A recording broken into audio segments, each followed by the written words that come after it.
Sí, bueno, le he contado en estos últimos meses, pues las capacidades que han desarrollado los modelos de inteligencia artificial. El caso de Mythos, este modelo de Anthropic, que la propia Anthropic decidió suspender su despliegue ante las emergencia, digamos, que tuvo. No lo digo en el sentido o el surgimiento de habilidades casi proactivas para realizar ciberataques, que incluso llevó en su momento a que el secretario del Tesoro, Scott Bessent, y el presidente del Fed, en ese entonces Jerome Powell, convocaran a los líderes de los bancos para darles acceso, de los bancos estadounidenses obviamente, para darles acceso a este modelo. Luego se dio el episodio de Fable 5, que era un modelo pues muy avanzado, igual que Mythos, en donde una alerta de la Casa Blanca determina que pues estos andadores o protecciones para que no hagan ataques cibernéticos son violados. Eso lo da a conocer un equipo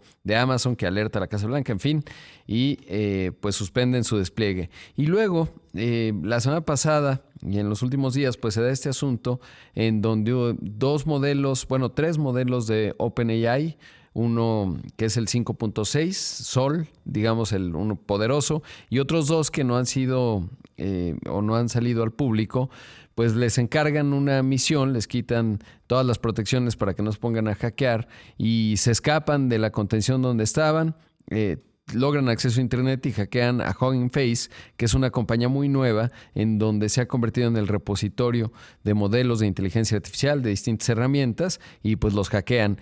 Y los propios de Hugging Face durante varios días pues no se dieron cuenta, o sea, saben que están en un ataque y dicen, oye, pues deben ser algún estado grande, piensan que puede ser China, le avisan al FBI y pues OpenAI les dice, ups, ¿qué creen? Que eran mis modelos, se me escaparon. En fin, toda esta larga introducción porque está cambiando de manera muy acelerada todo el entorno de ciberseguridad con esta inteligencia artificial, y para hablar de esto está con nosotros Andrés Velázquez, especialista en certeza digital y fundador de Mática. Andrés, ¿cómo estás? Qué gusto. Igualmente, Rodrigo, un gusto saludarte, y con una noticia importante, pero también difícil a veces de digerir, ¿no? Sí, una nota, bueno, digamos un nuevo entorno, diría yo, de operación. Y me quiero ir directo a preguntarte, ¿tú crees que se debería generar una instancia, pues del gobierno, en este caso Estados Unidos, porque en México como que estamos hablando de otras cosas, para antes de que se libere un modelo, poder evaluarlo? ¿Y cómo estás viendo el entorno de la ciberseguridad en términos de México? Es decir, lo que sí estamos registrando de ataques, ¿cómo lo estás viendo? Mira, yo creo que lo primero que dejar muy claro es, estamos viendo una situación que estaba controlada, pero que, como bien comentaste, se descontroló. Es decir, que la mayoría lo está tratando de leer como un incidente de ciberseguridad. Yo lo trato de ver más hacia un tema de evento de riesgo no modelado. ¿Y a qué me refiero con esto? Que pues nadie tenía dentro de sus planes, ni tampoco dentro de sus alcances, que era lo que íbamos a hacer en el momento en que la inteligencia artificial se saliera de este entorno protegido, ¿no? Hay que ponerlo también en justa dimensión, ¿no? Eh, para que se haya salido de este entorno, se le tuvo que haber dado una orden.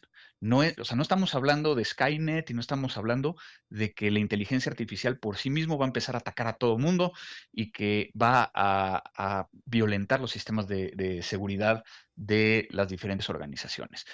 Por lo tanto, cuando empezamos a verlo desde esa perspectiva, creo que los ángulos empiezan a cambiar. Sí, yo creo que tenemos que empezar a ver que las organizaciones que se dedican específicamente a crear modelos de inteligencia artificial tendrán que pasar por ciertos lineamientos que establezca Estados Unidos, con la misma problemática que nos estamos enfrentando en otros temas de tecnología, particularmente de pues cómo validas que todo el mundo está siguiendo esos pasos cuando a lo mejor están desarrollándolo de forma no tan pública. ¿Qué va a suceder? Porque justo cuando Hugging Face se da cuenta del ataque, utiliza la inteligencia artificial de OpenAI para tratar de saber quién fue y no le dio un resultado. Tuvo que utilizar un modelo chino Ujú. para identificar quién había sido. Entonces, esto ya no se vuelve un tema nada más de ciberseguridad, sino también empieza a hablar de, de geopolítica, ¿no? Claro. Que, Sí, que también y aquí es complica. importante la puntualización porque, bueno, dos asuntos. O sea, no le ordenaron, digamos, hackear a Coinface, más bien lo que le dijeron tienes que lograr tales umbrales y en el afán de lograrlo dijo, ah, mira, encontré unas herramientas allá afuera, que eran las de Coinface y pues a partir de ahí los hackearon, hasta donde entiendo. Y lo segundo es que los propios modelos estadounidenses cuando Coinface se trataba de defender, pues encontraban que, pues decían, oye, no, tú estás haciendo algo cibernético, de ciberseguridad, no, esto puede ser un ataque, no, y se negaron. Y es lo irónico, ¿no? Que tuvieron que recurrir a un modelo abierto chino que no tenía estas restricciones. Y eso me lleva al otro componente, y lo mencionabas. Pues en esta carta que se publica el viernes, básicamente, en donde dicen, oye, pues nosotros estamos a favor de los modelos abiertos y Meta, Palantir, el propio Nvidia, Microsoft, Google. Ayer ya Darío Amodei un poco se pronuncia al respecto. Abre la posibilidad de que, pues si tú, por ejemplo, descargas el Kimi Tree y lo empiezas a manipular y decides que ahora sí quieres tomar acciones ofensivas de ciberseguridad, es un cambio de paradigma enorme. Y no es la primera vez que ocurre, sobre todo, pues te acordarás bien, lo conoces bien el caso de Corea del Norte, que se convirtió en un estado hackeador, digámoslo así, en su momento incluso atacó a Sony. Y ese es uno de los temas. ¿Cómo ves esta parte en términos del escenario que se puede materializar cuando pues todo el mundo puede tener acceso a estos poderosos modelos? Y hay dos escuelas, los que dicen, pues utilizamos a los propios modelos para contrarrestar los ataques cibernéticos, y hay otros que dicen, de plano prohibamos, ya no veo quién lo diga de los grandes jugadores, los modelos abiertos. ¿Cómo lo ves? Mira, yo creo que va a ser una mezcla entre los dos. Siempre vamos a estar jugando al gato y al ratón alrededor de tengo una inteligencia artificial para atacar y voy a tener también una para llegar a protegerme. Pero sí, yo creo que a nivel, por lo menos Estados Unidos, se estará buscando un poco de transparencia. Lo que preocupa, y unido un poquito a la pregunta que me hacías antes, es aquellos estados, aquellos países, como el caso de México, que su capacidad no está al mismo nivel que los grandes jugadores de inteligencia artificial y que muchas veces lo que me pasa a mí en consejos de administración, cuando voy a hablar con los directores generales que me dicen, quiero implementar inteligencia artificial, pues todo esto no lo están viendo como una posibilidad, simplemente se están subiendo como a la ola sin ver específicamente que el implementar tanto inteligencia artificial como no implementarla, hoy en día ya se convierte en un riesgo. Claro. Ahora, ¿estás viendo un cambio en la dinámica de los ataques o seguimos más o menos igual? Porque esto está ocurriendo, digamos, en instancias muy sofisticadas, ¿no? Ujú. Aparentemente por la escala, no parecería, por lo menos públicamente, que esté ocurriendo, sobre todo las empresas estadounidenses que están obligadas a informarlo. Pero ¿qué estás viendo en el panorama de ciberseguridad acá?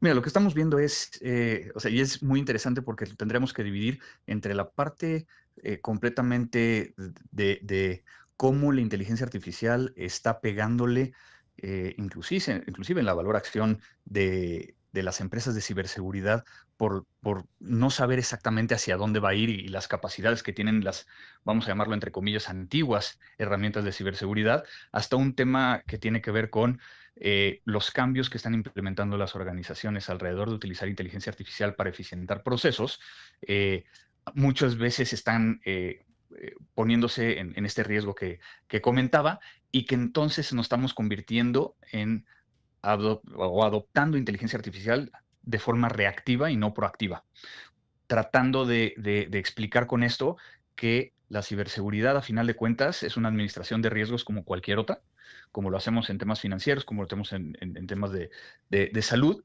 y que las organizaciones van a empezar a tener que hacer ese cambio importante. ¿Qué me preocupa a mí específicamente del sector financiero en México? La capacidad que tenga la autoridad de definir qué es lo que vamos a hacer con inteligencia artificial cuando están involucrados los datos de cada uno de los cuentavientes, cada uno de nosotros.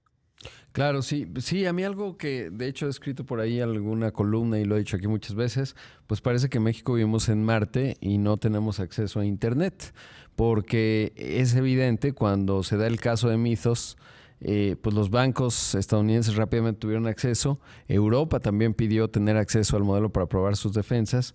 Lo mismo hizo Canadá. Y en México, pues públicamente no hubo ningún pronunciamiento. A mí me dijeron que sí, que estaban alertas, tal, pero no ha habido públicamente una respuesta. Y como acá las empresas no están obligadas a comunicar si tuvieron un incidente de ciberseguridad, pues los incentivos no están ahí. Y ese es un tema importante, sobre todo por lo que pueda venir. Andrés, te mando un gran abrazo. Gracias. Igualmente, un gusto saludarte y a todos los que nos están escuchando. Gracias. Ahí escuchamos a Andrés Velázquez, especialista en certeza digital y fundador de Mática.